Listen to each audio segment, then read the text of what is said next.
It is now a pleasure for me to open our Huron County Council meeting on August 14th and to welcome everyone, all members of council, our staff that again will provide us facts and information so we can make best decisions for the corporation of the County of Huron and our 61,000 residents. Welcome to all members of the public that are joining us and any members of the media.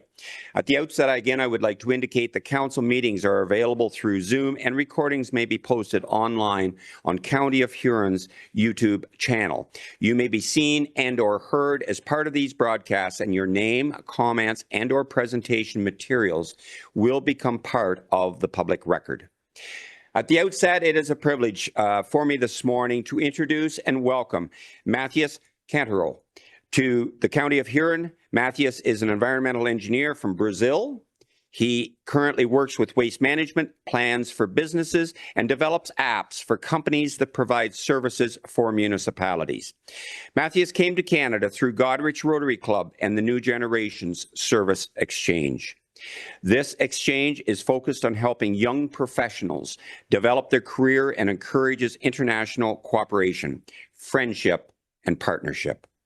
He will be staying in Canada until early October, and during his stay, Matthias is working as a volunteer with the Planning and Development Department and also attending a 2-week course at the Walkerton Clean Water Centre, and that is very, very important to our area.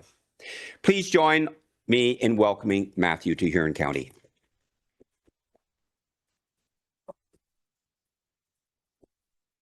Matthias, we sincerely hope that you enjoy your time here in Huron County and it will be a memory of life for you. With that, we have the agenda that has been circulated in advance, and I would entertain a mover and a seconder that the Council Day 2 agenda for August 14th, 2024 be approved as presented. Councillor Bazinet and past Warden McClellan, all in favor of this motion? And that is carried. Do any members of council now have a pecuniary interest to indicate or general nature thereof of any agenda item that we have today? Councillor Noel, please. Thank you, Mr. Warden. I, Leah Noel, have a pecuniary interest with respect to item 11.5 and bylaw 17 to award a contract and authorize the corporation of the County of Huron to enter into contract RFP HCPW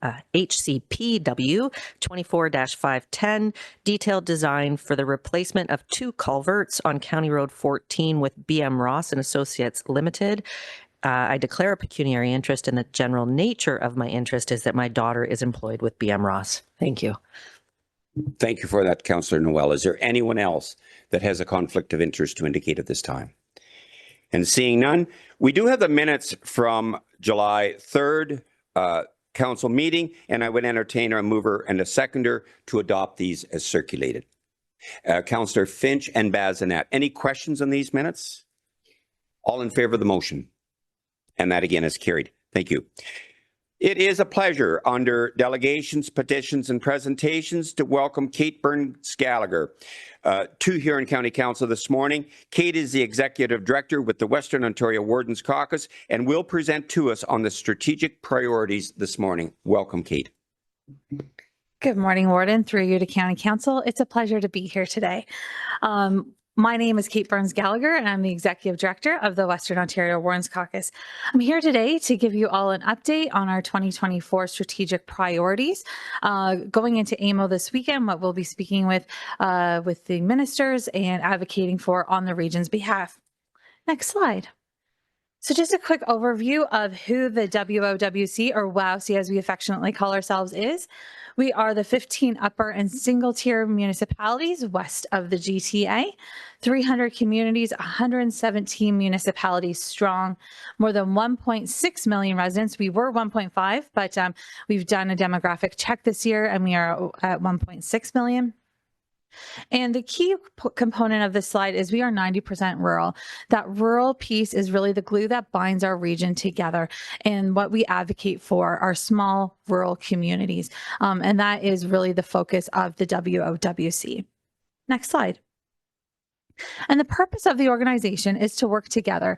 It's that collective power of 117 municipalities, 15 single and upper tier counties, and the power of those wardens working together with one voice on making impacts in our social and economic prosperity for Western Ontario. And I'll highlight a little bit later in the presentation the accomplishments we've seen in the past 12 to 18 months, but we have seen incredible accomplishments because we are working together with that one voice. Next slide. And how do we do that? We do that with an incredible team. And I'd be remiss if I didn't mention in the 6 years I've been involved with WOWC, Huron County has been an integral part of the work of WOWC, and our success is a huge compliment to the contributions of Huron County. So many thanks to all of you around this table for your time and dedication. So we have our caucus, and you are incredibly well represented, not just by your chair, but he is also, your warden, our chair, for the past 2 years. He has helmed the WOWC and taken us to exceptionally new heights with relationship building with the province. We then have our CAO team, and we are well represented with CAO Work, who also serves as our secretary on our executive committee. And then we have our staff contingent, myself as executive director, our manager of government relations, and an administrative coordinator. From there, Huron County once again is well represented on our economic development team with our chair, Mayor Jim Ginn here, who is the chair of our economic development team. And this committee is made up of elected officials, staff members, municipal leaders. We also have stakeholders from all the different ministries, as well as other regional groups, including tourism, community futures organizations as well. So this is really our boots on the ground committee. It's the committee that lets us know what's the pulse of the region, what's happening, and feeds that information up to the caucus.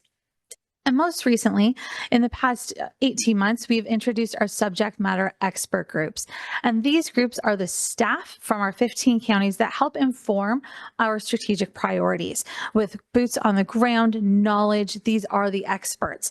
And so we have, with planning, we have Denise Van Amersfoort, who sits on our planning committee, social services with Barbara Hall, our communications, both Aaron and Hannah, and ECDev with Vicki Loss. And a special thanks as well to Kate Puska, who provides incredible administration support as well. Next slide. And we do a huge chunk of our work through advocacy. And we do that with meeting with ministers, which we will be doing tomorrow with the chair, Minister Thompson. We meet with other stakeholders as well.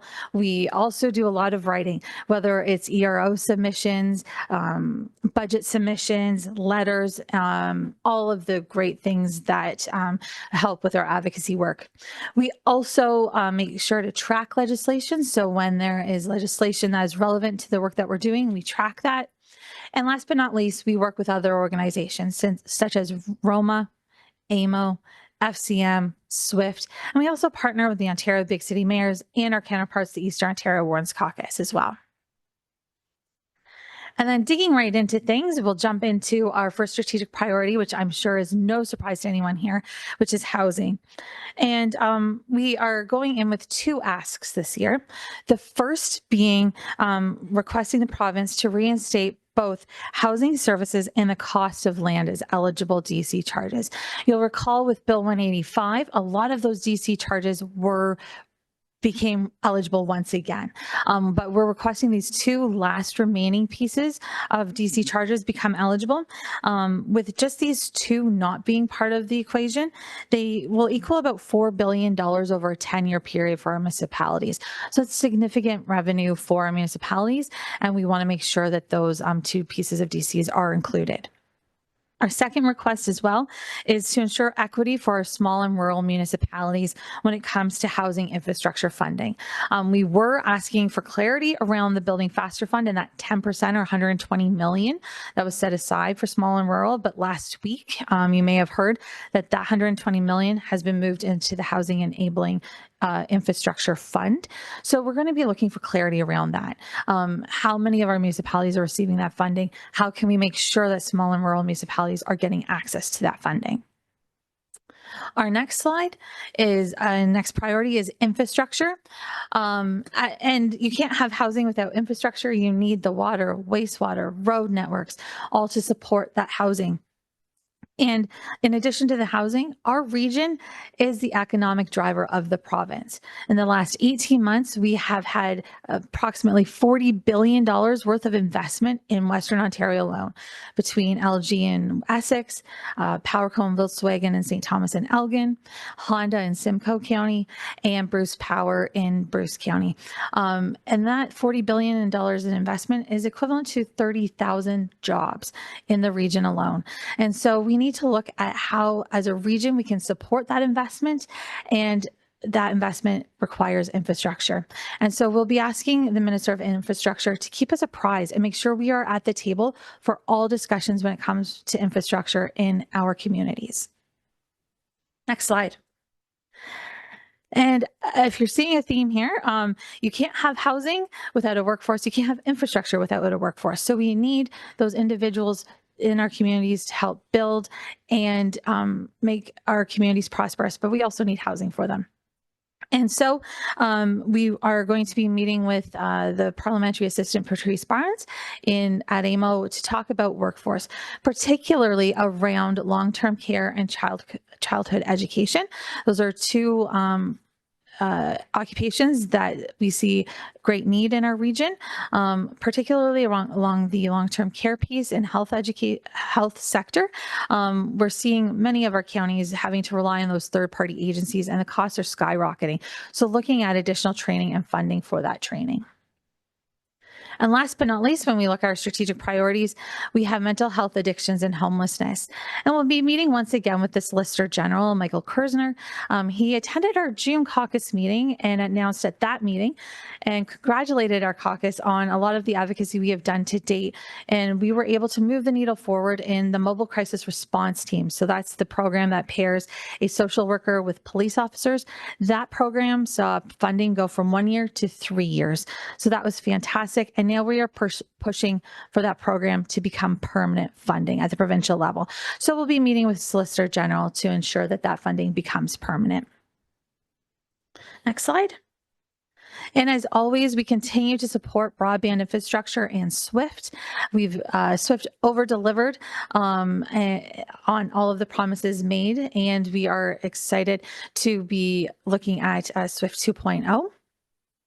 In addition, we are meeting with Minister Surma to find out a few more details around ASIP, which is the provincial broadband program, and permitting behind that program ahead of the 2025 deadline. Next slide. As I mentioned at the outset there, our Economic Development Committee, chaired by Mayor Ginn, is an incredible group, and they really drive that information to our caucus. We look most recently, we're looking at the Blue Box transition and what that means for our region, as well as transportation, and looking at funding for transportation when that community transportation funding wraps up. So those are some items that are on our radar for this final quarter of the year.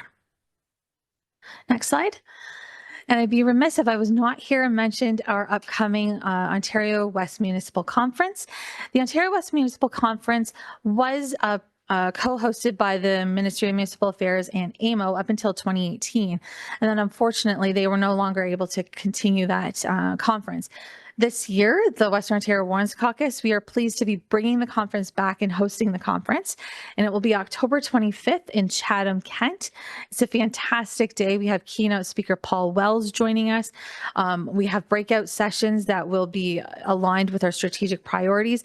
And we'll be wrapping up the day with a fireside chat with ministers from the area. So we really look forward to that. It's open to staff and county council, as well as all the local municipalities. So we hope to see many of you there on October 25th. Next slide.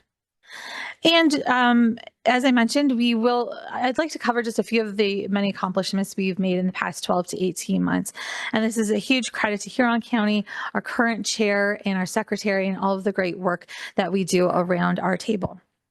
So in the past I want to say it was October maybe of 2023 that the federal government was looking at the federal riding redistribution plan.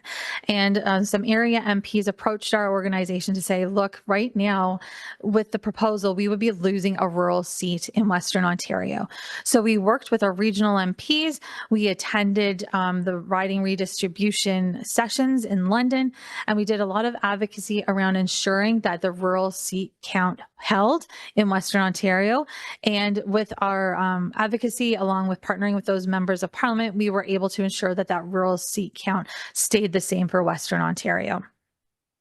We also advocated to the province with, now I'm not going to remember the bill number. I think I wanted to say 93, but I'm not sure. Back in May of 2024 or 2023, my apologies, when they introduced the legislation that was going to allow 3 severance lots from every farmland. And that would have looked like about 750,000 acres of farmland gone from Western Ontario with one piece of legislation. So we were able to mobilize our planning team, and huge credit to Denise, who has some incredible information and background work. And we were able to engage many of the ministers, including Minister Thompson, to sound the alarm bells of what this would look like for Western Ontario. And the province did end up reversing course on that legislation. We've also advocated on the leave to construct increase. So this is the if you're looking to build a grain dryer or a new industrial facility and you need a piece of gas to your facility, or a pipeline, sorry, a gas pipeline to you, right now, if it costs over $2 million, which is about 500 meters, it's not very much gas line, it triggers an OEB application to the Ontario Energy Board, which delays your work by about 18 to 24 months. So in working with our partners at SCORE, Eastern Ontario Warrens Caucus, and Enbridge, we were able to advocate for the leave to construct to be increased to $10 million. We did this because we had lost about $10 billion in investment in our region because of this leave to construct and businesses going other places that had higher leave to construct thresholds. So we're pleased to say that that is now at final reading, and we're hopeful that by this fall, that leave to construct will be $10 million. We've also secured community response pilot project funding for the region. So this is a little bit different of the mobile crisis response. This pairs a social worker with a paramedic as first responders to those experiencing mental health crises. And this project, we secured funding through Minister Tabolo's office through a fantastic relationship we've built with that office. We also secured an invitation to the Provincial Housing Forum last year with Minister Calandra and Minister Flack at the time. And we, as I mentioned, are thrilled to be bringing back the return of the Ontario West Municipal Conference. So that's a quick overview for you of what we've been up to at the Western Ontario Warrens Caucus. Thank you so much for your time today, and happy to answer any questions. Thank you, Warden. Thank you very much, Kate, for that excellent overview of the presentation on priorities of Western Ontario Wardens Caucus. Do we have any questions or comments of Kate on her presentation? Councillor Klopp, please. Thank you. I'm not sure if it was last year or maybe a year before, but as an agriculture person, it sparked my interest. There was a talk of that you were working, or the association was working on on farm finance and that side of agriculture. What's the status of that report and how's it coming along? Okay, thank you for that. Kate, please. Through you, Warden, to the councillor. To be perfectly honest, I'm not sure of that report at this time, but what I can do is take it back and have a look and get back to you, councillor. I'd be more than happy to do that. Thank you for that. Follow up, please.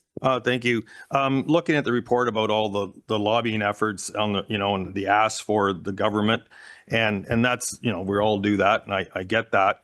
But one of the things that at the last meeting, I think it was Roma, there was more colleagues coming to the mic and asking the question and putting it out there to the province that what we really need is you to reverse the 2001 experiment of the province that said we're going to download and it's not going to cost any property tax problems. And I don't see that in here. And the door has been open. The province uploaded the City of Toronto $1 billion. So I think that kind of opened people up. As many of you know in this room, I've been arguing since 2000 that the upload is really the issue. It's more efficient. So I don't really see this in here, just as a comment. Okay, thank you for that. Kate, please. Through you, Warren, to the councillor. Couldn't agree with you more, councillor. We, as the caucus, we have supported AMO and their social and economic prosperity review, which is looking at exactly just that, looking at that gap and the funding gap. And we actually have a report going to our caucus on this Sunday, where we've done the legwork on looking at the financial gap for our 15 counties between what is provincial responsibility and what our counties are covering, to the tune of about $723 million. Our counties are funding on top of what the province should be funding. So that's something we are looking at. We also, after our caucus meeting on Sunday, we have a joint meeting with the Eastern Ontario Warrens Caucus, as well as the Eastern Ontario Mayor's Caucus. And we're looking to sign a joint letter at that time in regards to the social and economic prosperity review. Thank you for that response. A follow-up, Councillor Klopp, Yeah, please. thank you. I guess it's not you're the piano player. It's the council. I guess I wish I would have seen that in this report as part of what we're doing, because as I said, it was been started a while back. Just as a general comment, the one more question. Where is this in our budget to pay for all this good work? I know it's there somewhere, but just as a comment, the treasurer can probably answer that, because this does cost money, and I just want to make sure, get that on the record. Thank you. Okay, thank you for that. Who would like to field that question? Yep.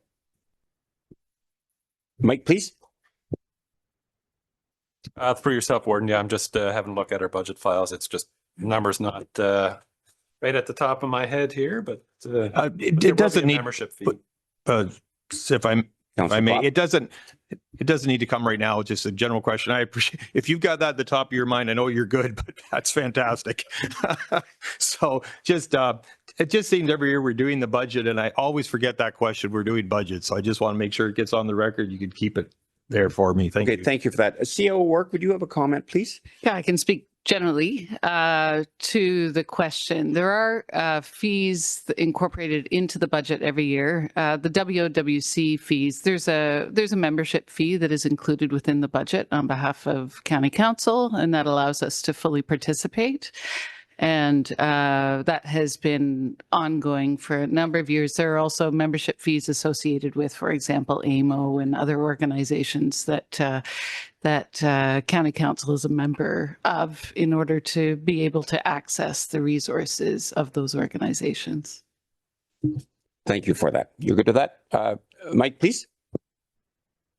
Through yourself, Warden. So what we had budget for in 2024 was $22,000 in terms of payment to Western Wardens. Okay, thank you for that. You're good to that, Councillor Klopp? Perfect. Thank you. Any further questions or comments of Kate? If not, Kate, thank you very much for joining us. You do an amazing job as the Executive Director of WOWC. Thank you for that and presenting to Huron County Council this morning. Thank you.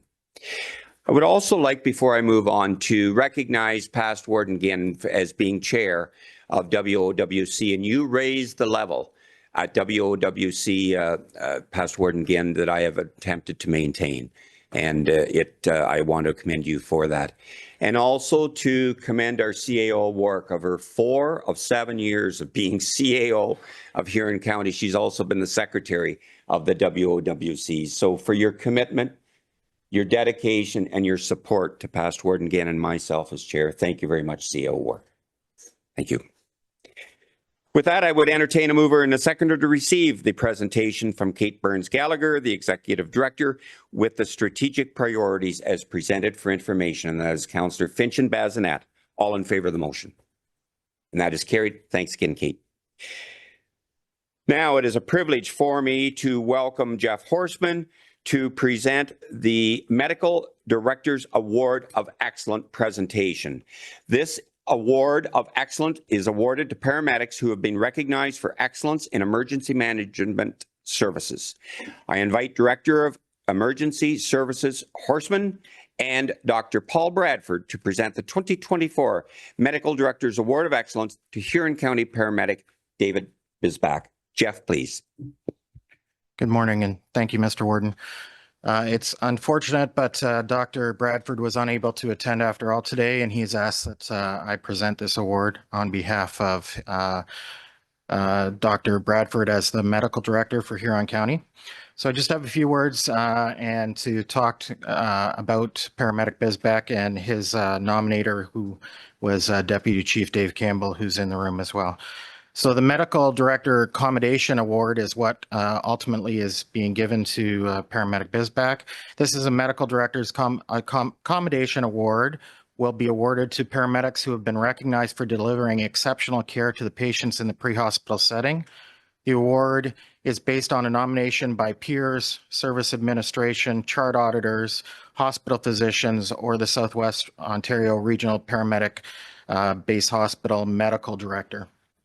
The award criteria includes, but is not limited to, facilitating the delivery of excellent pre-hospital care, providing exemplary care that goes above the call of duty, and delivering outstanding care in a challenging call.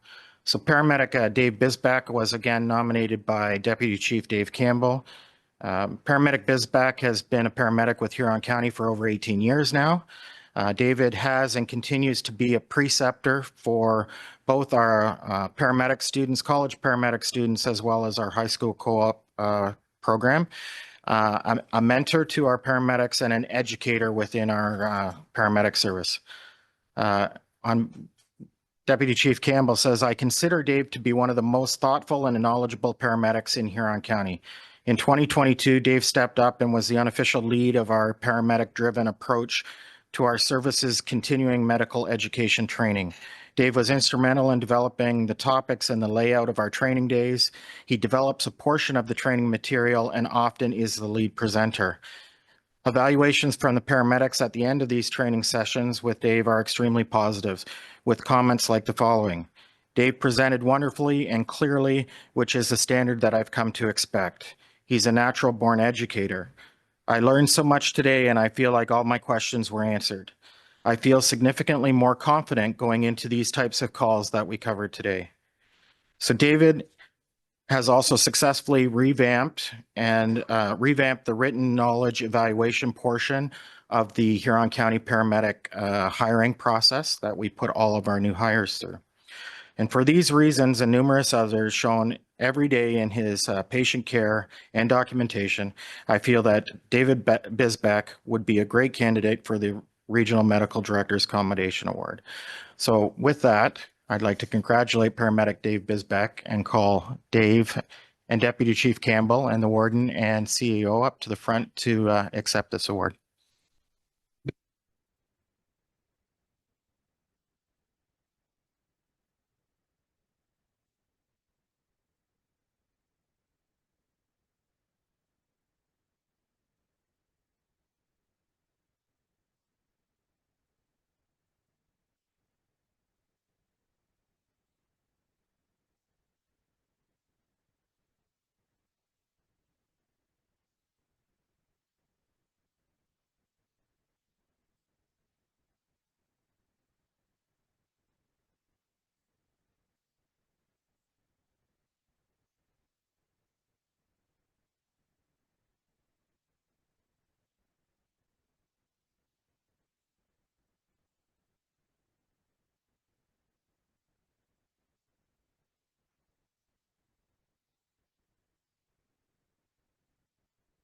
Thank you very much for that, Jeff, and our sincere congratulations to Dave, and thank you very much also to Dave Campbell for the very deserving nomination.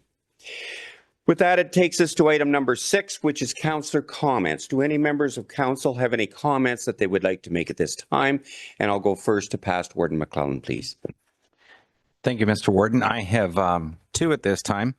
The first one came from a meeting I was at yesterday for the recycling board.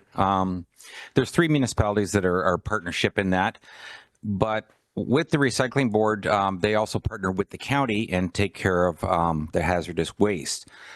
what became a big concern is that at some point in the last month, I believe it was, somebody dropped off 5 skid loads that they needed forklifts to unload paint off at the gate outside by the highway.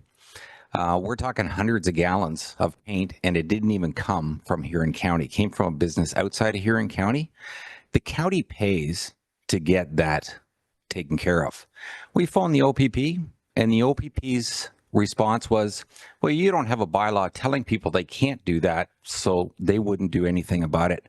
I think that's completely inappropriate, and I think we should send some letter or at least ask for a better explanation. I don't find that acceptable.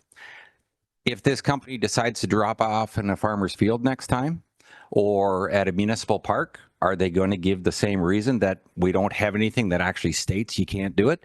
Because I'm darn sure if they had dropped it off at an OPP officer's driveway, something would have got done about it. So I think it's appropriate that we at least contact them and ask them for a better follow-up on that, because I don't find that acceptable. Would you like a staff report on that subject, Past Warden McClellan? If that's the first action, then absolutely, please. Would you make that motion? I will. Do we have a second, or that'd be Councillor Finch? Any further discussion for staff report on this subject? If not, all in favor of the motion? And that is carried. Thank you. And you have an additional comment you suggested? Yeah, just one. When Mike was going through the audit stuff this morning, he talked about how much the surplus was. I was wondering if Treasury could just come back with a report, basically just giving his recommendation or comment about what would not be appropriate to use that money to go towards the public works yard instead of borrowing money this year. If we had that much of a surplus, why not put it towards that so that we're not borrowing more funds, especially at this time when interest rates haven't dropped as much as we had hoped they would? I don't need the answer today, but if I could just get a simple report of the rationale of doing one over the other.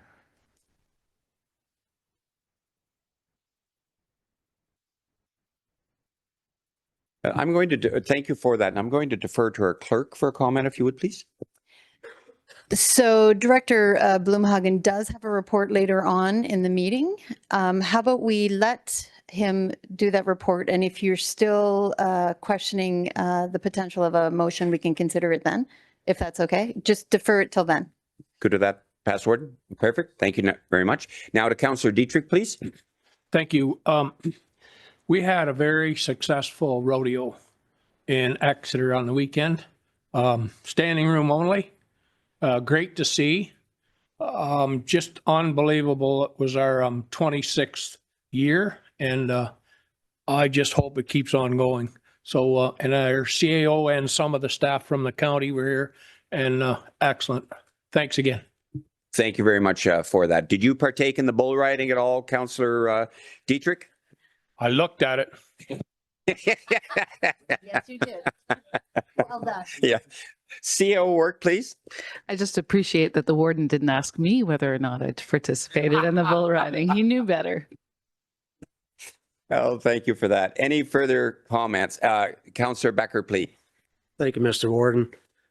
This past week, a group of young people from Blue Water, South Huron went to Irish Fest in Wisconsin, and they won the gold medal in the under 23 category. And most of these children are 17, 18, some are down as young as 14. And they led by the Hoffman family out of Dashwood. They train outside of town there, the Blue Water Tug of War team, which is known across the world now. These children are being trained by the best. And I got on behalf of the county, congratulate. Thank you very much for that, Councillor Becker. When I hear comments about the youth, that's the future of Huron County. Now to Past Warden Ginn, please. Yeah, I just wanted to make everyone aware, Labor Day weekend, the RCMP musical ride is coming to the Reed Center in cooperation with the Bayfield Agricultural Society. It's one of the iconic events in Canada, and I just wanted to make sure everyone was aware of that. Thank you very much for that. And again, collaboration. That's wonderful. Any additional comments at this time? Seeing none, thank you everyone for your contribution. We do have a consent agenda that encompasses 7.1 through 7.6. Is there anything that anyone would like to pull? And if not, I would entertain a mover and a seconder to approve 7.1 through 7.6 with actions as noted, Councillor Becker and Noel. All in favor of this motion? And that is carried. Thank you. Under Social and Property Services, it is a privilege for me to welcome Jamie Koskamp to present to us today on the Huron County Housing Corporation market rent increase. Jamie, please. Morning. Thank you, Warden. Through you, Mr. Warden, as outlined in my report in the council package, I will provide a summary of the background that has led to our request for approval of the proposed market rent increase for the Huron County Housing Corporation effective January 1st, 2025. Upon the provincial housing download in 2001, the administration and delivery of rent geared to income housing was transferred to 47 service managers across the province. The county then owned and operated the Huron County Housing Corporation, consisting of 415 units. Applicable legislation ensures efficient management of subsidized housing resources and specifies the number of rent geared to income housing units each service manager must offer. Rents are increased annually according to the provincial rent control increase guideline. However, due to the post-pandemic economic changes in the rental housing market and the general rise in the cost of living, we have decided to review the current market rents. After extensive consultation with our colleagues at the Ministry of Municipal Affairs and Housing, we recommend increasing the Housing Corporation market rents based on recently collected data that reflects a low-end market representation of current market conditions. The financial example provided in the recommended motion outlines a potential increase of up to approximately $10,000 in annual rental revenue based on the current number of households paying market rent in the Huron County Housing Corporation.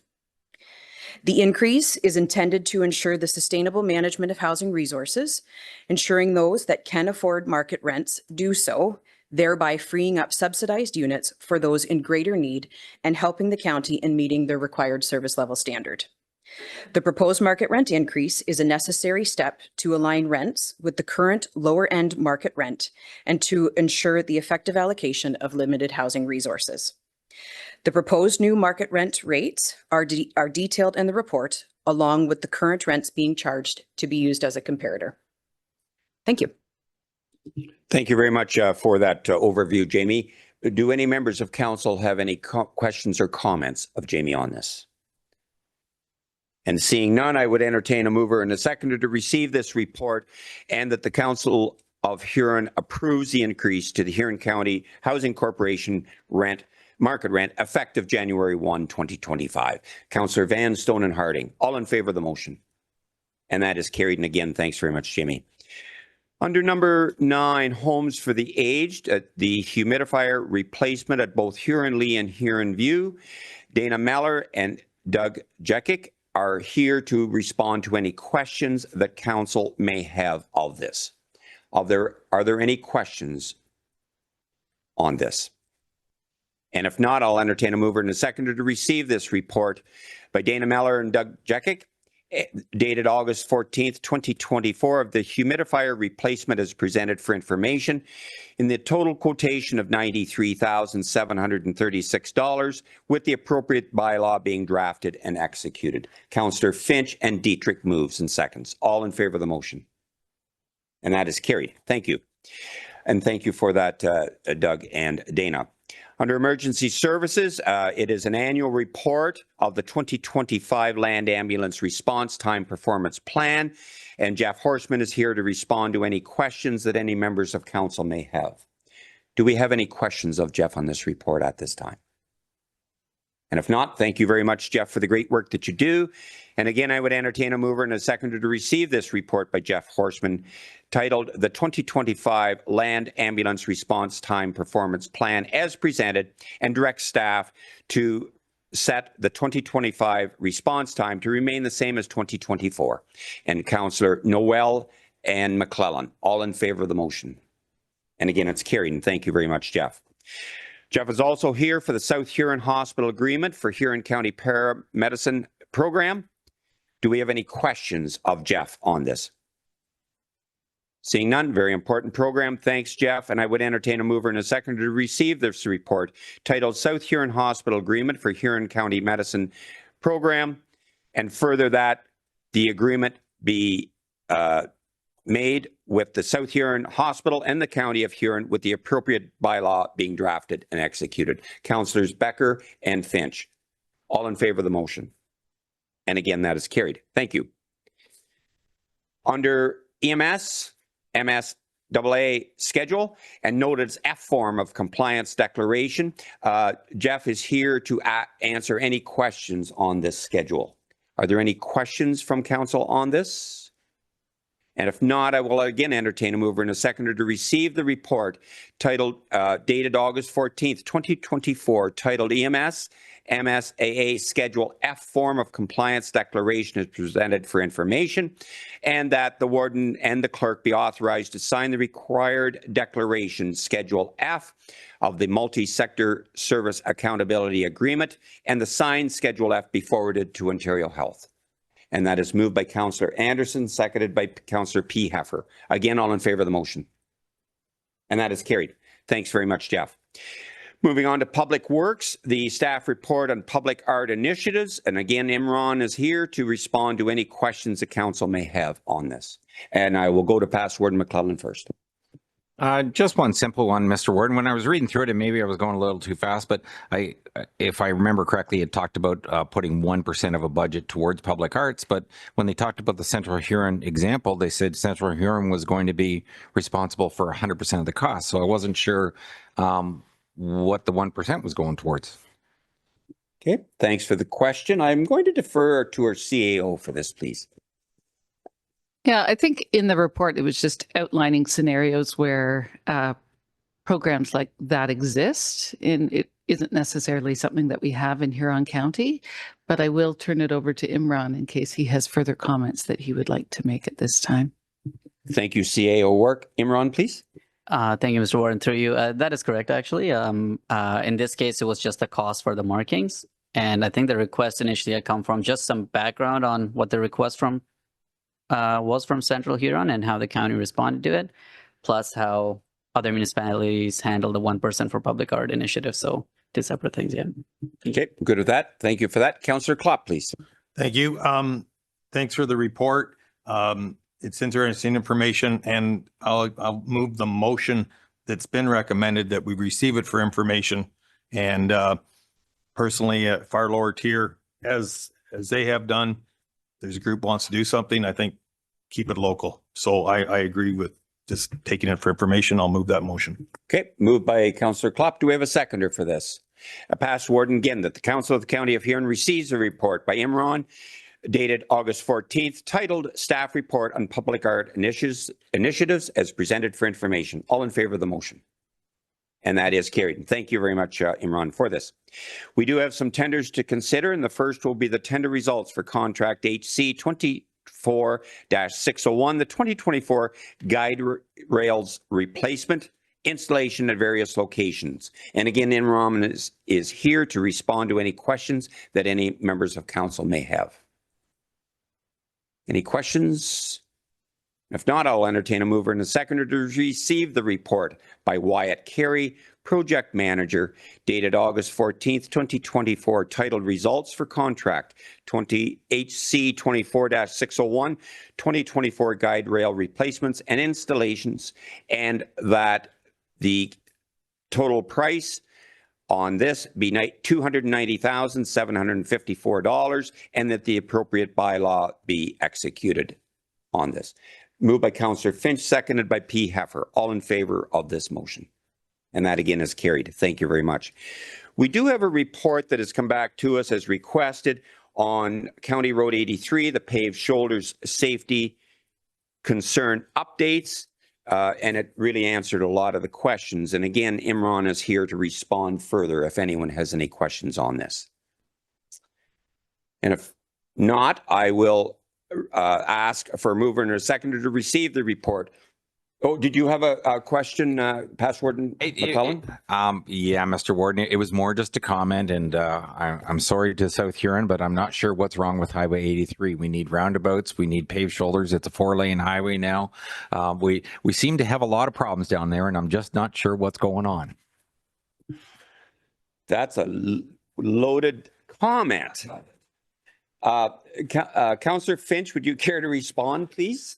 County Road 83 is the busiest roadway in Huron County, so we need to put investment into that roadway. I came up airport line this morning to 83, and there was 12 vehicles coming southbound at that intersection at the time I came up, and that's early morning. So that area is a very busy area. And unless you live in that area, you really can't appreciate how much traffic goes through there. So yeah, no, we need to continue to invest in that area. Perfect. Thanks for the response. You're good with that, Past Warden McClellan. Thank you. So again, I will entertain a mover and a seconder to receive the report by Wyatt Carey titled County Road 83 Paved Shoulders as presented for information. Councillor Finch and P. Heffer, all in favor of the motion. And that is carried. Thank you. Under number 4, it involves speed limit bylaw amendments. And again, Imran is here to respond to any questions that council may have on this. Any questions for Imran? And if you'll move the motion, Councillor Finch? And a comment also. Okay, maybe a comment first and then the motion, please. Yeah, I just want to thank Imran for his actions on this. About a month or so ago, I received a call from a person that lives in Winchelsea about an accident that occurred there about a month earlier. The person that was involved in that accident a month earlier was a graduating student from South Huron High School, and had circumstances been different, it would have been a totally different incident. So to act so quickly on this, not just at that intersection, but across the county, I just think it's amazing what he's done. So it's a great strategy for traffic calming to make these intersections safer, because our greatest responsibility, quite honestly, is to the safety of the public who elected us. So thank you very much for what you do, and I will definitely move it. Perfect. Thank you very much for your positive comments. And the acceptance of this is moved by Councillor Finch. Do we have a seconder? And that is Councillor Becker. That the Council of the County of Huron receives a report by Tim Ryan, traffic technologist, dated August 14th, 2024, titled Bylaw Amendment, as submitted. And further that, Huron County Council approves the adjustment of the speed limit and to amend Bylaw 2023 to reflect this change. All in favor of the motion? And again, that is carried. Thank you.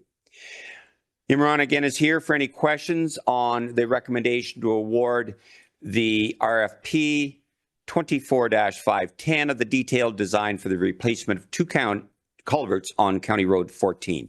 Are there any questions or comments of Imran on this?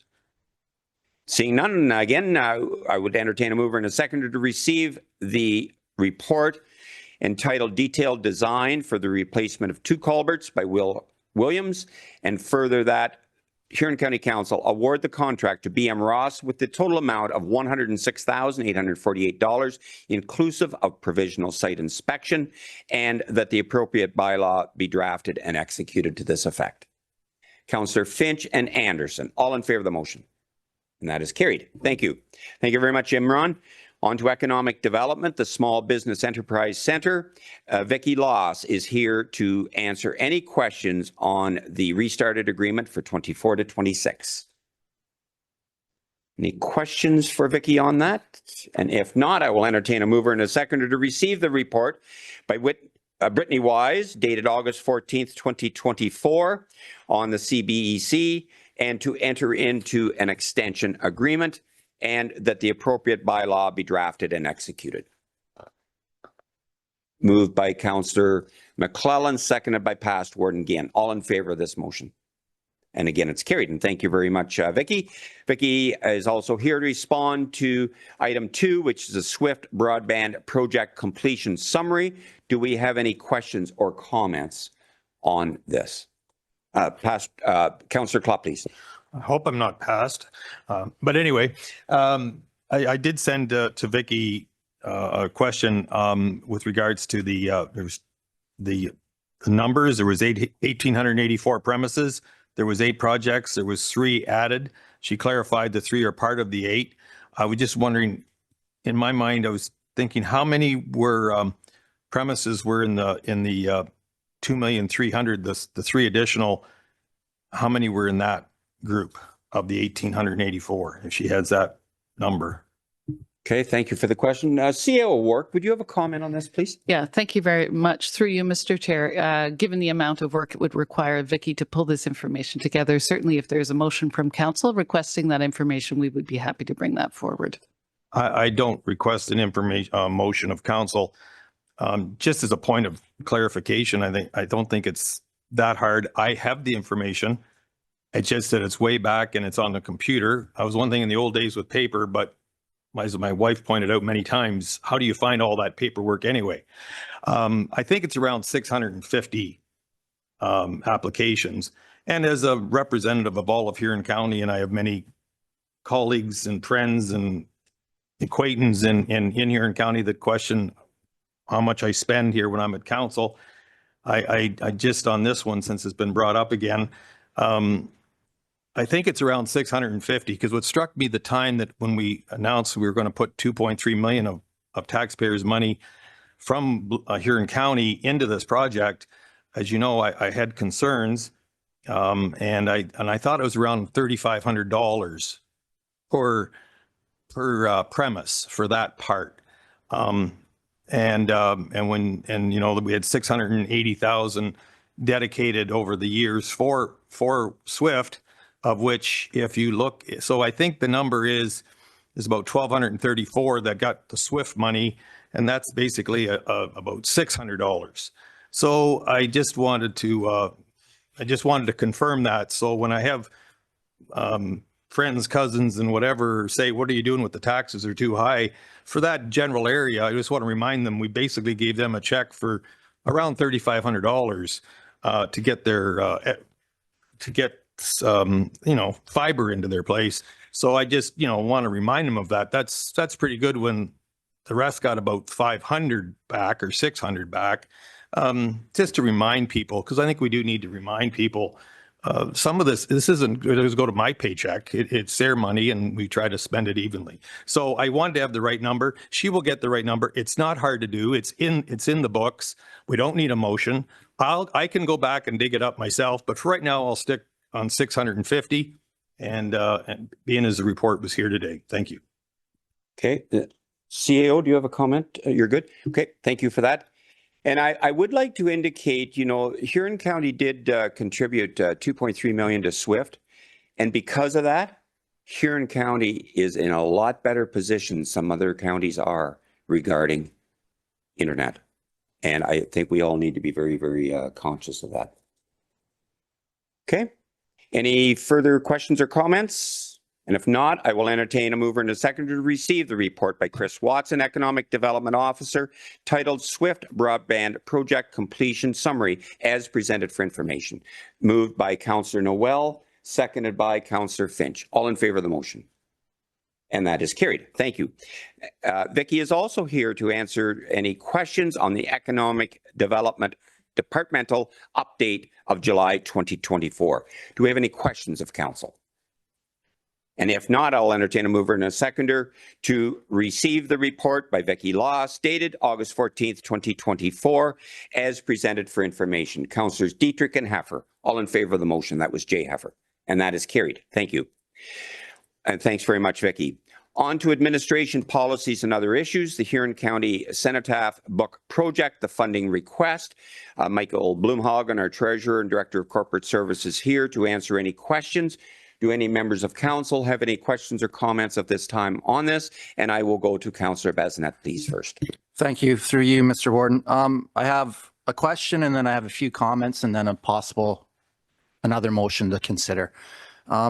My question would be, in the memo here, or in the report back, it states that in 2005, there was a book published titled Huron Historical Notes in this particular book available to purchase. And if so, where can you purchase this book? And then I have some comments after that. So I don't know if anyone can provide that answer for me. Okay, we've heard the question. Beth, please. Thank you. Through you, Mr. Warden. I don't have the immediate answer for you, but I will find out through staff. If you immediately want to see a copy, there is one available in the archives reading room in the museum as well. Okay. Thank you for that, Beth. Please continue. Yeah, thank you for that answer. Appreciated. The other thing, and Mr. David Yates is here. I was hoping that we would support this. I know there's a moratorium in place, and I had a conversation with Clerk Cronin regarding when people come to do delegations, they are made aware of our moratorium. And I guess is there a way when we already know there's a moratorium in place that we can direct staff to make that decision on our behalf if there's a certain amount? I realize when we have asked for 95,000 or 150,000, those are different stories. But in regards to anything under maybe 10,000, we can direct staff to just bring a report back and make us aware of these things. I feel it puts county councillors in a tough position saying no to $5,000. In fact, I wonder why we're saying no to $5,000. There is a moratorium. I realize that, but I think this is a good project. I would go to the point, whereas I think we can even amend the current motion to support it, but in regards to any revenue generated from these, from the Cenotaph book, maybe we can leave that up to David and Conrad as to where they want the expenses to go. I don't expect Huron County to restore cenotaphs. We're not into that business. I think it was a good approach on David and Conrad. But I think, they could make the decision on where the revenue goes. And I would hope that, knowing David, myself personally, and his relationship with all the local legions, that the revenue could possibly go to the local legions, because the legions do so much for us in all our lower tier communities. So I would make a motion that we actually support the $5,000 ask and leave it up to David and Conrad as to what they want to do with the revenue generated from the books. Okay, thank you for that. We have a motion that has been brought forward. Do we have a seconder for this? Seconded by Councillor Klopp. Further discussion? Past wardens, first McClellan and then Ginn, please. Thank you, Mr. Warden.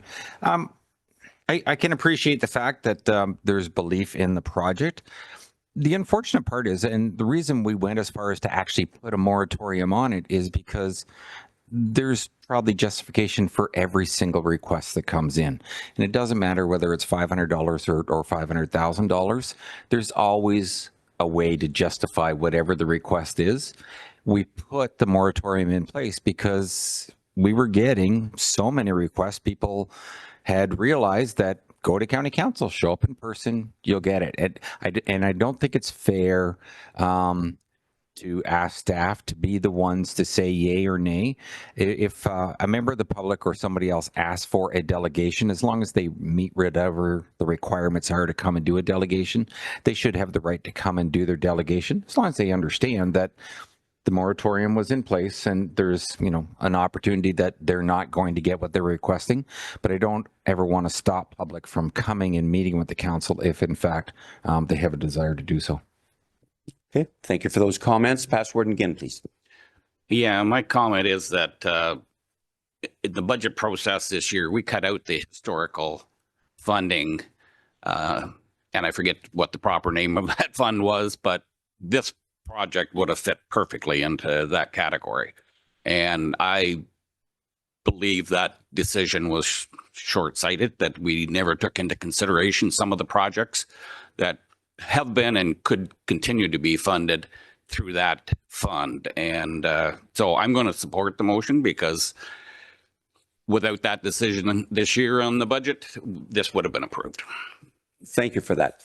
Any further questions or comments of any members of council? Jay Heffer, please. Thank you, Warden McNeil. I'm hearing what's being said, but I think sometimes we should be deflecting some of these requests back to the community itself. I know the Legions take a very keen interest in the cenotaphs, in their maintenance and going forward, and possibly through the Legions. I don't know if this was asked or not, but there could have been some community involvement to put forward a book like this. And I think that would be a very appropriate way to do it. But I really cannot support the motion as it is. I think the staff gave us the right recommendation in denying. Okay, thank you for that. Councillor Finch, please.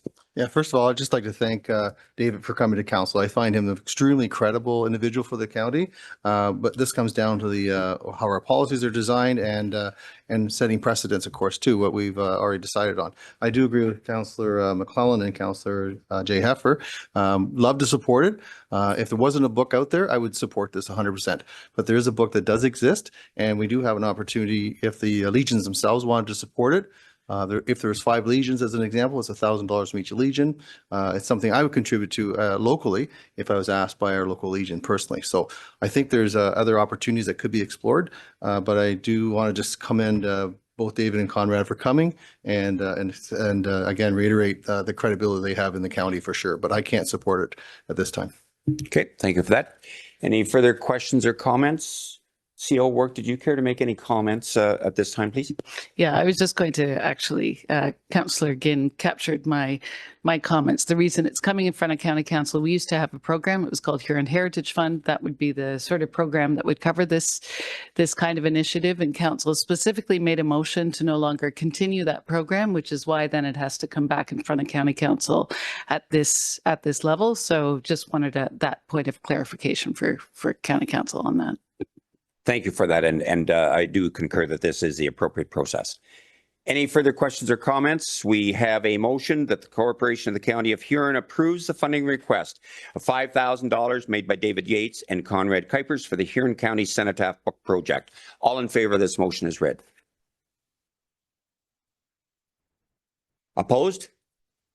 And the motion fails. Thank you very much.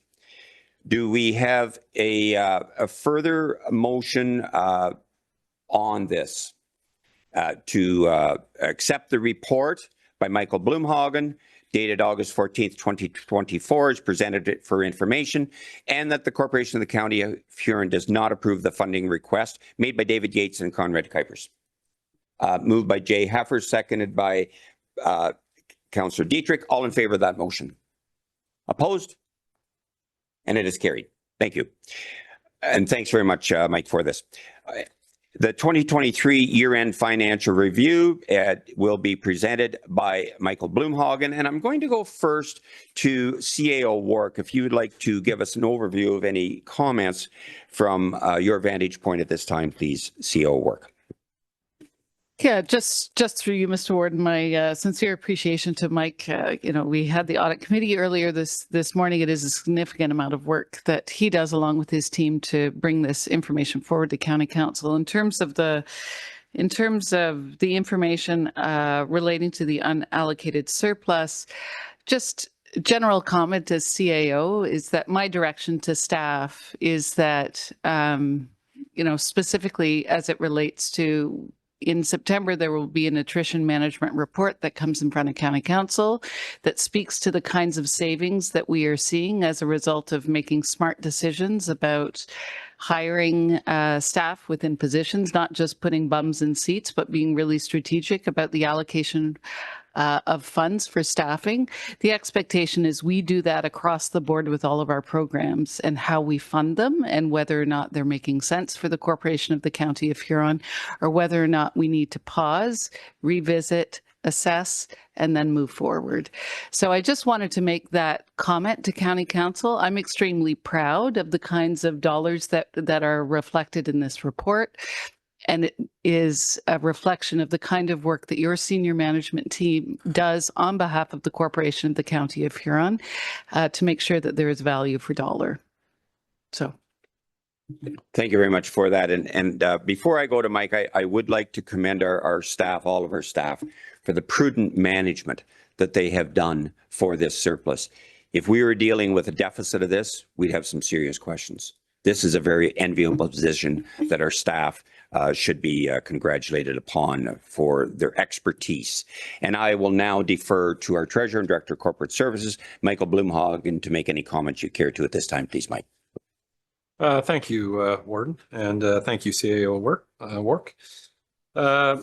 So the report before you now in County Council, it's really just an extension of the financial statements that were presented earlier at Audit Committee.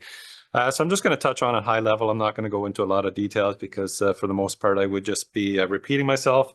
and we probably don't need to hear that again. But what I am looking for through this report is really just County Council's approval and direction in terms of how we allocate that 4.6 million in terms of the unallocated surplus. So overall, just if you recall in the financial statements or on the income statement, it had shown that we had about an $8.4 million surplus. But what that doesn't account for is all the different reserve transfers and some CapEx activity and whatnot. So at the end of the day, what is left over in our overall accumulated surplus is 4.6 million that is left to be allocated in some fashion by County Council.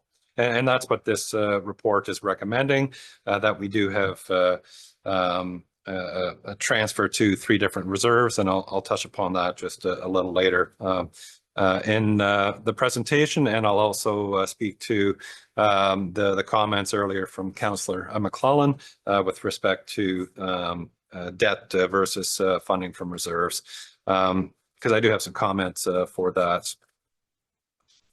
But if we look overall on the balance sheet, you see kind of that bottom figure. There was a line 238 million in terms of overall accumulated surplus. That's not all true surplus for the county. The majority of that is our tangible capital assets or our assets that we had set up. But within that figure is our reserves.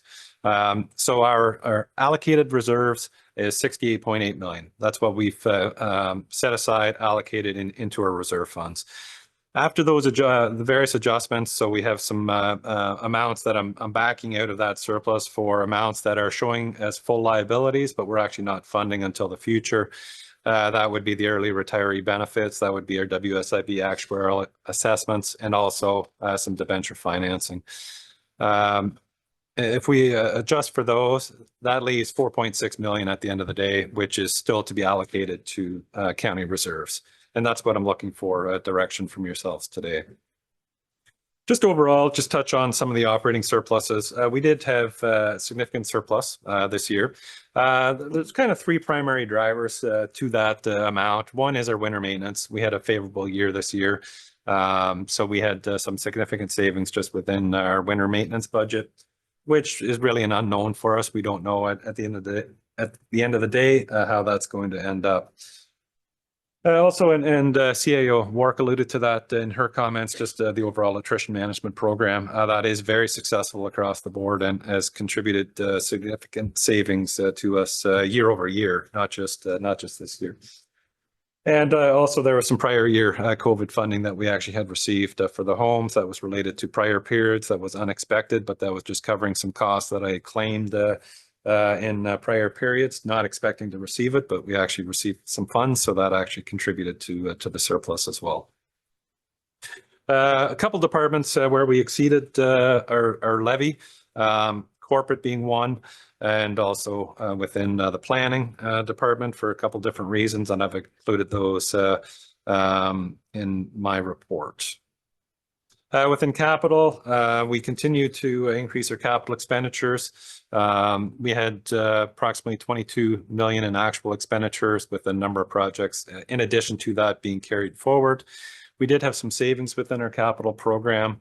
Overall, if we exclude public works, we had savings of 894,000 within our capital, and that is rolled into that 4.6 million unallocated. The majority of that is just due to some jobs that we actually had canceled. So it's not real savings. We just didn't move forward with some of the jobs for various reasons. And also within public works, we did have a surplus of 861,000 on completed jobs, and we have already rolled that into the public works capital reserve. I've touched on the asset retirement obligation, but essentially how we ended up calculating that, we looked at per square footage costs based on work with our architect or engineer to come up and apply that against our square footage of our various buildings, and we came up with the full estimates. Again, this is a non-cash adjustment. We're actually not seeking your approval today to actually spend 11.2 million, but we do know that in the future we're going to have to incur some costs to remediate some of our assets. I've touched on reserves, but we do have 68.8 million in reserves. Some of that is committed, so it's not all available for council's use. And if you do recall, we had about 20 million in draws this year in 2024 for various initiatives. Which leads into the recommendation in terms of what I'm looking for in terms of how we distribute that unallocated surplus. So if you recall, in the 2024 budget, we had a levy mitigation of 2.08 million, and that was to recognizing at the time that we were going to be in a surplus position. We're going to bring in some money into the 2024 budget from this surplus to mitigate the levy. So that's 2 million. So I'm recommending that go to general reserve for contingencies, which will then cover that levy mitigation. Looking to establish within the Public Works Reserve, I'm looking to kind of have a municipal drain reserve amounts set aside there. It's one of those budget items that it's hit or miss each year. We don't know. It could be significant one year, could be nothing another year. And we're looking at creating stable funding for that particular budget line. So just looking for creating just a little kind of self-funding municipal drain fund that we can leverage moving forward. That 190,000 is just the savings from this year for that one particular budget line, and looking to move that forward and establish some stable funding for municipal drains. And lastly, the balance of the surplus, recommending it go to the Housing Reserve Fund, and that would be setting that aside for the Gibbon Street project. If you recall, that 13 million, it was going to be funded from a number of different sources, reserve sources from the county, one being capital reserves, one being the housing reserve, and also public works. With this allocation, it would actually alleviate that pressure off the public works reserve, and we wouldn't actually have to touch that reserve to support this development. So I am recommending that.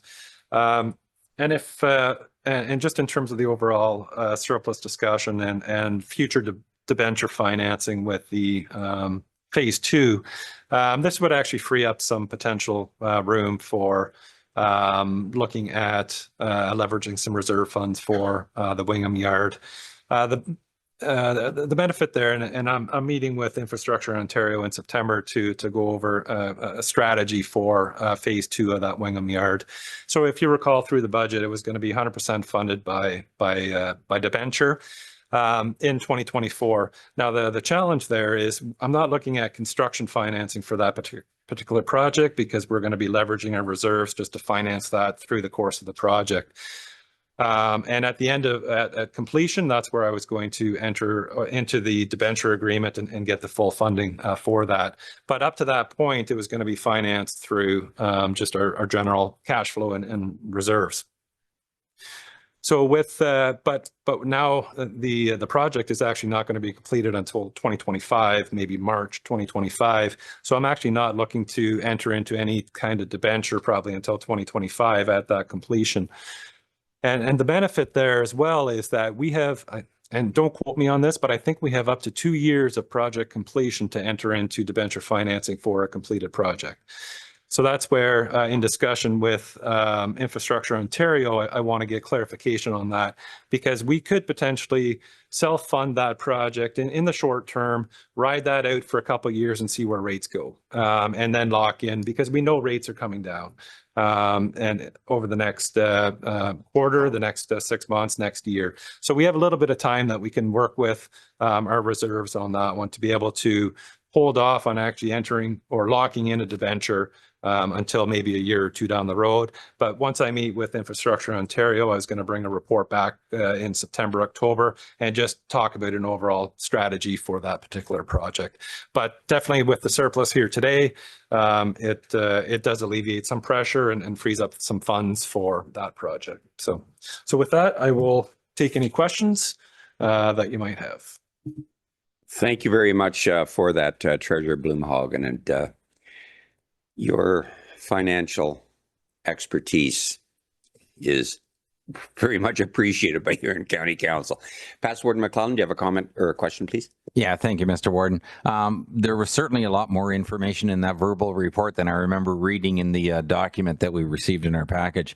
I had never heard before, Mike, that you could possibly go 2 years after the fact before you actually took out your loan from Infrastructure Ontario. If in fact that's the case, then you certainly do have the opportunity to hope for lower interest rates and get to ride the market a little bit. So based on that information, that certainly changes my opinion on what I was suggesting we do. Thank you very much for that. And we were the beneficiary of a lighter winter than is usual in Huron County. None of us can predict that. We welcome it. Past Warden McClellan. Yeah, just to recap where I started off from, Mr. Warden, if the staff had come out and at the end of 2023 we had a balanced budget, everybody would have been happy. We would have said, "Hey, that's really good math. Everybody worked out well." When you got $4 million sticking around and we were looking at borrowing money, to me it just made sense that, you know what, don't be just sticking it in your back pocket. Why not take it off of what was going to be a loan program that we were going to have to pay year after year after year? And I thought that for that reason alone, it was a good idea. I was not aware of the other information that Mike's brought forward this morning, so I think he's making the right suggestion. Well, thanks very much for that comment. Any other questions or comments from any other members? Councillor Harding, please. I don't know if I heard you right or not, Mike, though. You talked about the finish of this project, Public Works, is March. Clarification, That's Mike, correct. please. Yeah, the final touches will be March 2025. 25. So where are we storing people's snowplows this winter, like that we don't own? That what's the plan for that? Okay, thank you for that. Imran, would you like to respond to that, please? Yeah, thank you, Mr. Warden. Through you, we're actually working out a plan for that right now. Our indication to the contractor had been, when we found out that they might be delayed, there was some contaminated materials on soil, that extra stuff that they had to remove. But in any case, once we were aware that it might be delayed, we started looking at options with our other yards, and we did ask the contractor to see if it's still possible to get access to the bays for the winter. We're not sure if that's still going to be possible or not. So we're still looking at both scenarios. Hopefully we have access to the bays by the winter for our contracted plows. And if not, then we'll work with our other yards to manage that until they're completed, which we're still expecting to be in the winter. So we were hoping to get access to the bays by November. As of right now, we think it'll be December for access to the bays, but the whole building will be completed by March 2025. Yeah. Okay, thanks. Response to follow up, Councillor Harding, please. I just want you to know that the some of the northern municipalities are having to field lots of questions about this $6 million building, and the eyes are on us. Let's put it that way. Okay, thank you for that. Any additional questions or comments of Michael on that? Councillor Klopp, please. Thank you, Michael, and thanks for helping clarify some questions the last couple days with regards to it. So in the report, as it states, the $2 million was already allocated, and you're in it all the time, and I appreciate now how you have to word it to fit in. Keep everybody happy. At the end of the day, we have about 2 million or so left over, it says into the reserves, and you pointed out that put it towards the Gibbons Street, which is about 13 million. But I thought I heard you say that if we have this 2.3 or so, we won't have to touch the dollars from the road department. And could you refresh me back when the motion was made to get the dollars? You mentioned the 3 reserves. I thought the reserves coming out of the roads was higher than 2.3, 2.5 million. Okay, thanks for the question. A clarification, please, Mike. Yeah, through yourself, Warden. Yeah, I don't have the specific figures in there. Part of the benefit, so it was so that 13 million was coming from our housing reserve fund, our capital reserve fund, and also the public works reserve fund. And I don't have the specific numbers. It was in and around that $3 million range that we're going to have to draw from the public works yard. The one thing when I had initially made that recommendation previously, I didn't take into account the greater interest income that was going to be applied to our reserves. So we actually had greater investment income allocated to our housing and our capital reserve fund, which contributed additional funds to those reserve funds. Then with this extra 2.3 million, then that eliminated the need for us to touch the public works yard. I just don't have the exact math in front of me, but it's a combination of this surplus plus a little extra for investment income that I allocated to the reserves. Perfect. Thanks. Follow up, Councillor Klopp, please. Actually, thank you. Yeah, you did stick out. Actually, Councillor Harding mentioned it to me this morning, the interest surplus of around 2 million extra. And that's great.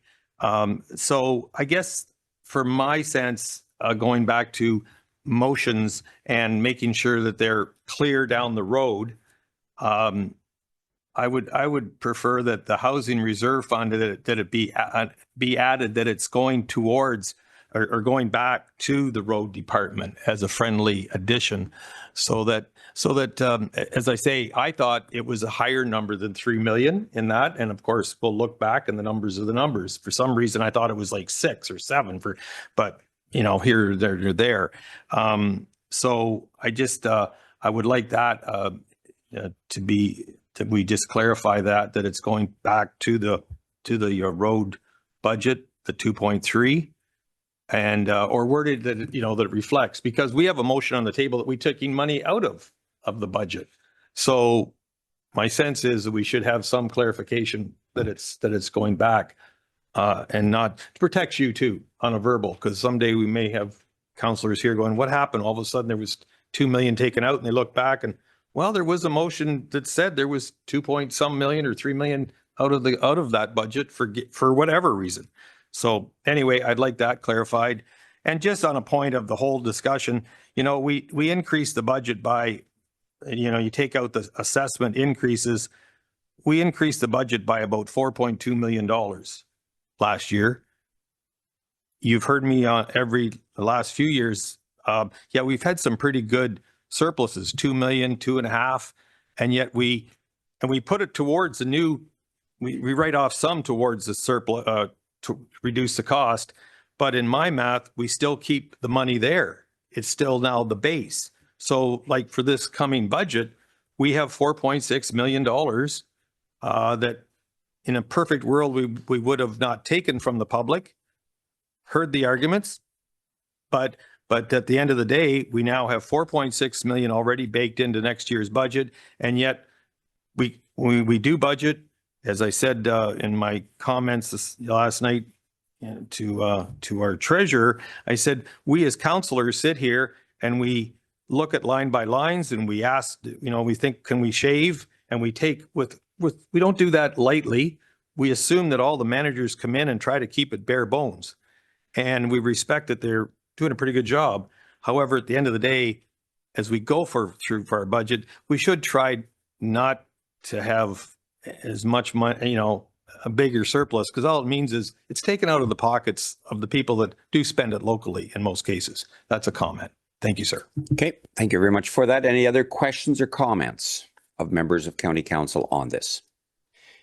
And if not, we do have a motion to receive this report by Michael Blumhagen, dated August 14th, as presented for information, and that the distribution allocation of 4.6 million to the general reserve contingency of $2,089,417, public works $190,000, housing reserve in the amount of $2,362,673. Just a point of, I look to the clerk maybe, on Please. my request that we put somewhere in there that it's going to recognize that we're not taking money out of the road department's budget. I look for maybe there's a separate motion. I just look for that before I don't feel comfortable voting for this for my reason I gave. Okay, I'll defer to our clerk, please. Okay, so with the qualification that the clerk is a clerk and absolutely not a treasurer, and there's a lot of discussion, a lot of points you had, so I kind of didn't catch all of it. So to clarify this motion, it does say to distribute the draft 2023 unallocated surplus balance to the following reserves. What specifically would you like amended? The based on what I heard from what I think I heard from the treasurer, he said that this 2.3 will mean that we don't have to go into part of the 2.3 because he brought up interest also, but that means that we don't have to go into the transportation budget. So I would like that to be recognized because the Gibbon Street project did clearly say there will be money coming out in a dollar amount from the transportation budget. So I would like that to reflect, and that's what maybe the treasurer can help you out or whatever, but I think that needs to be, for me to vote on, I'd like to have that clarification. Through you, Warden, with the suggestion of adding with no funds coming from.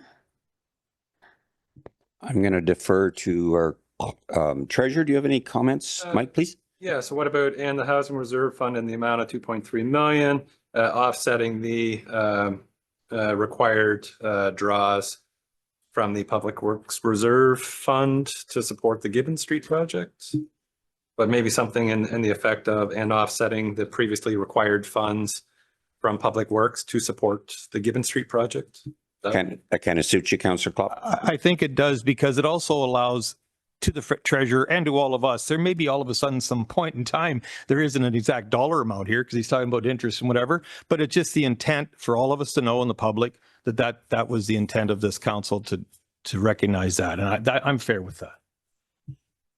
Okay, I'm going to go to past warden again for a comment, please. Yeah, I guess my suggestion would be that we proceed with this motion as is and ask for a staff report on an updated financing of the Gibbon Street build. I think that's a cleaner way to go, but that's just, I'll just throw that out as an option. Okay, further discussion, Councillor Klopp? Then I guess I should, talk about clear, I would make that as a motion to be amended, that be added. And if I may say, to talk about clear, I really believe that the treasurer has made it pretty clear. He actually stated that this, and he's aware of it, and he's comfortable with how he's worded it, that he knows that this money was coming from there. It's not a maybe guess thing. He's stated it. And I think this, listening to his sage advice, it still allows flexibility that he's not nailed down to the last dollar, because as we know, look at this here today, he actually had to make part of the motion what we already agreed to in the budget, but that is the process. So I think with all fairness, I think this makes sense. So I will make the motion that be added, those words, and if it's seconded, we'll see where it goes. Okay, just hold that thought. I want to include our clerk in this discussion.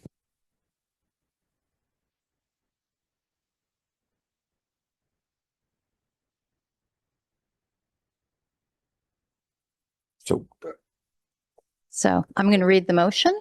Clerk, we actually, Councillor Klopp would like to propose another motion.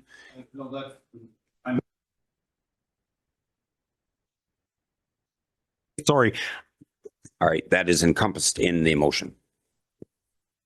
So I'll defer to our clerk, please. Excellent. So what we're proposing, what I believe Councillor Klopp is proposing, is the motion that is in the agenda. Okay, I can read that if you'd like, but it's there. Thank you.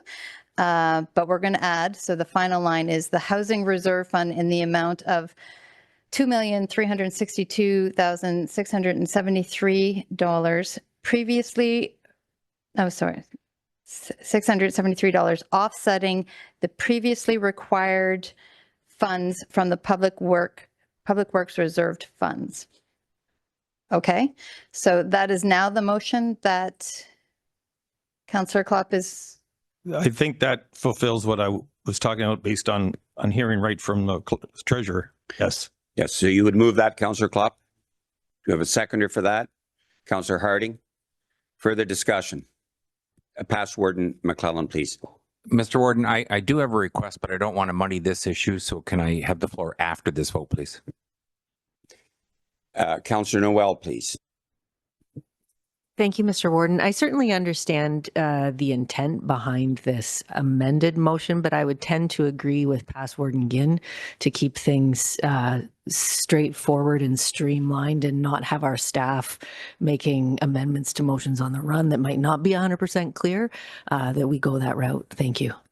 Okay. So that would be the choice of on this vote. So we will be voting on the motion as amended. Everyone's clear? Any further discussion? All in favor of the motion that is read as amended?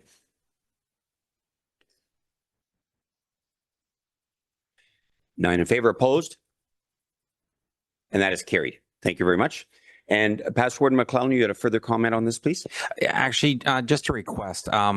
When Mike brought forward the comments about that he's going to have a meeting with Infrastructure Ontario in September, it'd really be good to have an update on that information, because if in fact you're correct about that 2-year thing, that's a really good tool going forward to help us with our financing plans. Thank you. Yeah, so just an updated report on that meeting, that's all. So you'd like a motion for a staff report on that? After he's had the meeting in September. Okay, do we have a seconder for that? Councillor Finch. Any further discussion? All in favor of a staff report on this? And that is carried. Thank you very much. And thanks very much, Mike. Great job. Well done. Thank you for presenting. Moves us on to correspondence under 14, a number of correspondence items. Is there anything that anyone would like to pull? And I will go first to Councillor Finch, please. And thank you. Through the ward, I have 3 items I'd like to pull. 14.3, just comments from our staff. Staff report. Like a staff report on that? Please. We'd better do them individually if you're okay with that. Absolutely, yes. Do we have a seconder for that? And that is Councillor McClellan.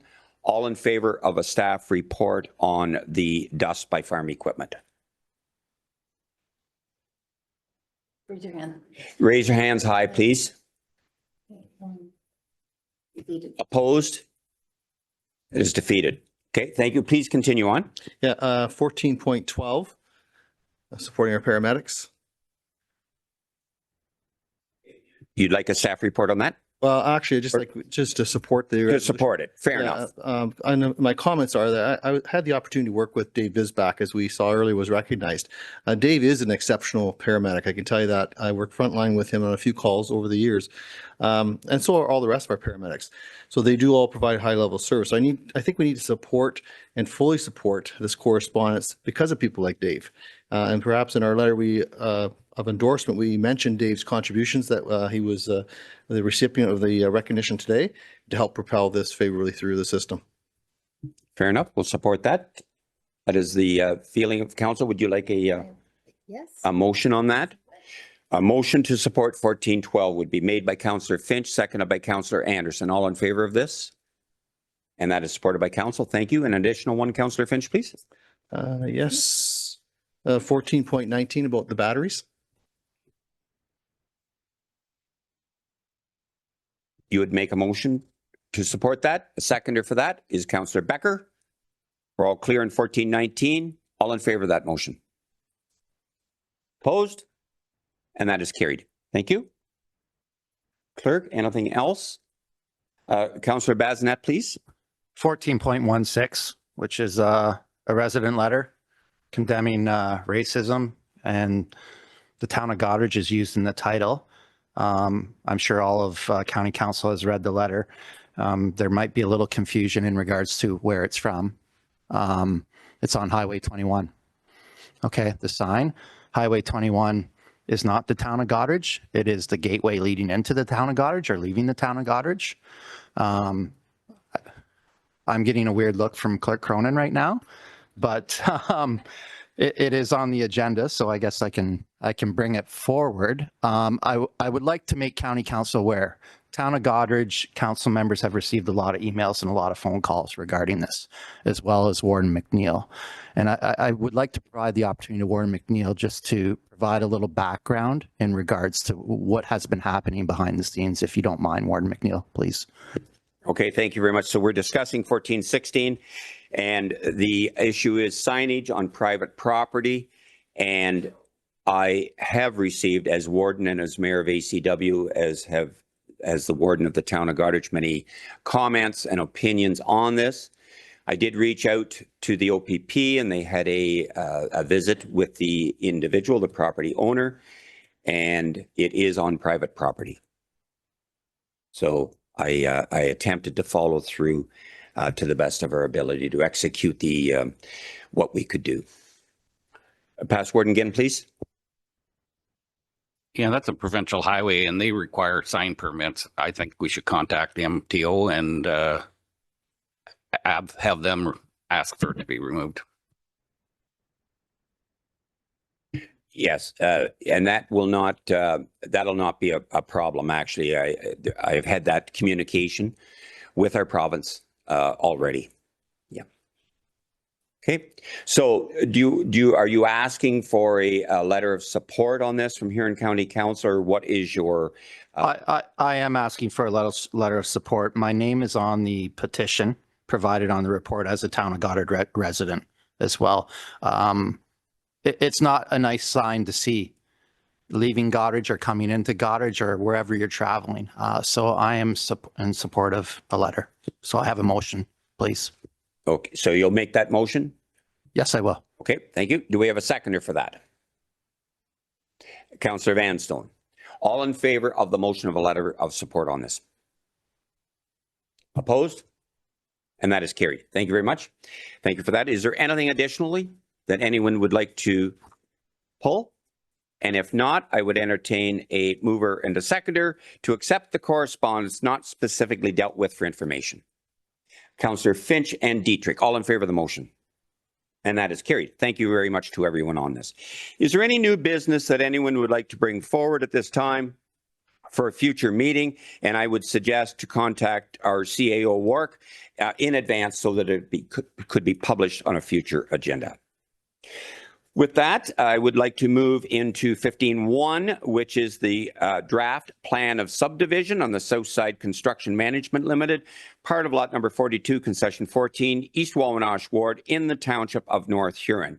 And I would like to invite Hannah Holman to present to Huron County at this time and indicate that this is not a public meeting. Welcome, Hannah. We look forward to your comments. Great. Thank you, County Council, for having me. Just give me a moment. I'm just going to bring up my presentation.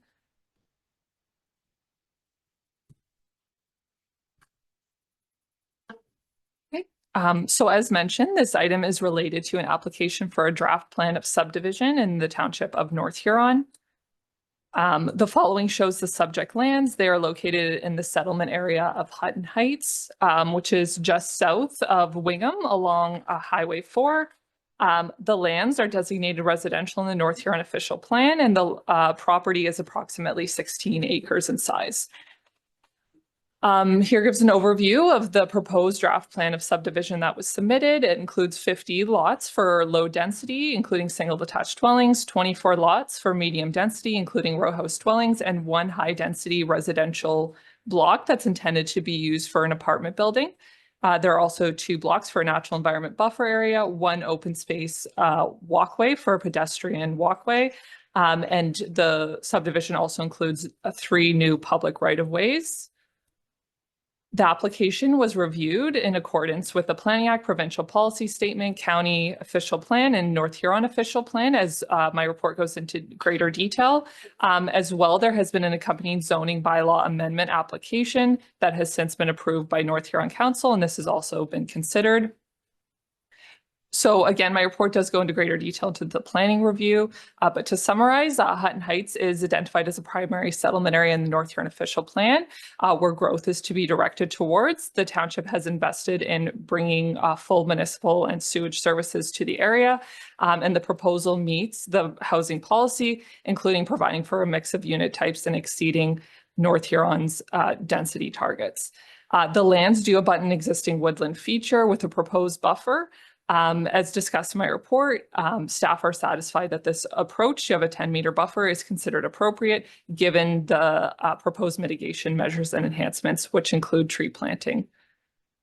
The application was circulated in accordance with the Planning Act. The North Huron also held a public meeting for the accompanying zoning bylaw amendment in June, and comments were received from members of the public related to infrastructure capacity, questions about upgrading the existing roads in the area and the location of high-density residential. To summarize a response to their comments, township staff as well as their consulting engineers and county public works are all satisfied that there is sufficient infrastructure capacity to support this development. Agency comments were all received of no concern, notably also from county public works and township staff. The Chippewas of the Thames First Nation have also indicated minimal concern and requested to be advised of any changes, as well as not reflected on this slide, but Saugeen Ojibwe Nation has also provided comments that they have no concern after reviewing the archaeology assessment. North Huron Council have provided a recommendation for approval subject to all of the attached conditions contained in the staff report, and this was a unanimous vote by North Huron Council. So to conclude, the proposed draft plan of subdivision complies with the Planning Act, is consistent with the provincial policy statement and conforms to the county and North Huron official plans, and also aligns with the North Huron zoning bylaw as amended. So it is recommended that the draft plan be approved subject to the attached conditions. So I'm happy to answer any questions that council has, and I can provide information on the effective public and agency comments as well. Thank you very much for that, Hannah. Do any members of council have any questions or comments to Hannah on this proposed development? Councillor Klopp, please. Thank you. There's a gap, this line between Crawford Street and a row of houses. Is that area already just planned for houses, just haven't been put there yet? Thank you for the question. Hannah, please. Yeah, through the warden. So those lands, they currently are designated residential in the North Huron official plan, but they are currently vacant and there's no active planning applications. But the future development of these lands were certainly considered with the design of this draft plan. As you will note, there will be an abutting new right-of-way. So that has been considered. Thank you for that. A follow-up, Councillor Klopp. Thank you. Yeah, I'll be supporting this. It's gone through the process. I just, as a comment, out in my neck of the woods, we're not blessed with 16, 20 acres of farmland to put a whole bunch of houses on. We have people sprinkling them through little spots that are maybe 2 acres and 2.5 and are around a creek. And we use the argument about cultivators and all that good stuff. But they supply their services. They still pay the same taxes. So I certainly hope we remember this because I alluded to it and a few of us had, when we see a section, it's usually a large acreage. And yes, it's density and that's why I'm supporting it. But at the same time, sprinkling things around, it still gets assessment, et cetera. And I certainly hope to my colleagues in the North, because they need all the help they can get, that these homes come in fairly quickly, but as we know, they usually take time. But let's get moving this on. I'm glad it was brought to this council, this council meeting, not held up to the next one. But just as a comment. Okay, thank you for that. Any additional comments? I would like to really commend the Reeve and your council for this development. You're addressing the housing situation. And thank you very much for that, Reeve Heffer. Comment, please. Yes, thank you, Warden. Our council, as was mentioned already, alluded by Hannah's report there, they're 100% behind this. And we look forward to be working with Southside Development and really looking forward to this. Thank you. Thank you very much for that, Reeve Heffer. So with that, I will entertain a mover and a seconder to approve the recommendation of Hannah Holman, the planner, for the draft plan of subdivision 40T 24001 be granted draft plan approval with conditions and that a notice of decision be circulated. Councillor P. Heffer and Bazinet, all in favor of the motion. And that is carried. Thank you very much. Hannah, do you have a suggestion to us on the effect of public and agency comments on this decision, please? Yes, thank you. I will just bring that up. So it is recommended that council select option A5 with respect to public comments. Public comments were received on the issues of traffic network, infrastructure, and location of high-density residential. Comments were thoroughly considered, but the effect did not influence the decision of council to approve the application, and that option B3 be selected, that agency comments were received in support of the application, the effect of which resulted in a decision to approve the application. Thank you very much. The recommendation that I will accept a motion for is that the effect of public and agency comments be 5A and 3B. And that is moved by past Warden Ginn, seconded by Councillor Heffer. All in favor of the motion, P. Heffer. And that is carried. Thank you very much. Thanks very much, Hannah, for this. Does anyone have a notice of motion that they would like to indicate at this time for a previous meeting? If not, we will move to our bylaws, and I would entertain a mover and a seconder to present the 3 bylaws, that they be introduced, given a first, second, third reading, passed and signed by the warden and the clerk. A mover and a seconder. Councillor Finch moves, seconded by Councillor Vanstone. All in favor of the motion. And that is carried. Thank you. We do have a closed session today, so I would entertain a mover and a seconder to go into our closed session. And that is past Warden Ginn and Councillor Finch, that the Council of the County of Huron does now go into a close to the public session at 11:32 a.m. under Section 239 of the Municipal Act 2001 as amended, to discuss an item that relates to a trade secret or scientific, technical, commercial, financial, or labor relations information supplied in confidence to the municipality or the local board, which, if disclosed, could reasonably be expected to jeopardize significantly the competitive position or interfere significantly with the contractual or other negotiations of a person, group of persons, or organizations, Bruce Power Partnership, and information explicitly supplied in confidence by the municipality or local board by Canada, a province or territory or crown agency of any of them regarding the FedDev grant application. And further that, CAO work, Clerk Cronin, Treasurer and Director of Corporate Services Michael Blumhagen, and Economic Development Vicky Loss and Rick Sickinger remain in attendance. All in favor of this motion? And that is carried. How we would break for 5 minutes while our clerk moves.